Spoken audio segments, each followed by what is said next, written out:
Se n'è andato come un ruscello di montagna, cantando la vita, curioso, pieno di domande, sempre in movimento. È così che il parroco di Isola Vicentina ha voluto ricordare nell'omelia Pietro De Bernardini, lo studente 25enne deceduto a seguito della valanga in Norvegia, costata la vita anche al 35enne vicentino Matteo Cazzola. Tante testimonianze dei suoi amici parlano di un Pietro che non si tira indietro, che non si risparmia, che c'è, che realizza, persona piena.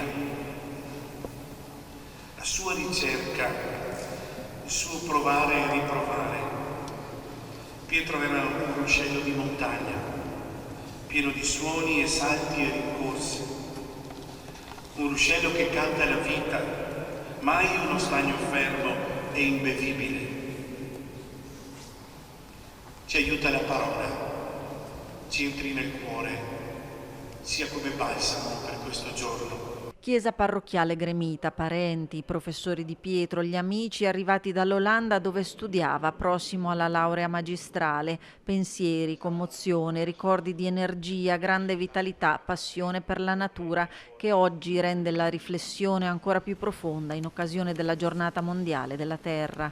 Credo che chi fa l'esperienza pura della montagna non è rivista, non ha sempre l'orologio sotto mano per, continuamente scavalcare e passare record, ma la vive anche con questa dimensione grande, il desiderio di salire, di mettersi alla prova, certo, ma anche di contemplare e di sentirsi parte di un tutto.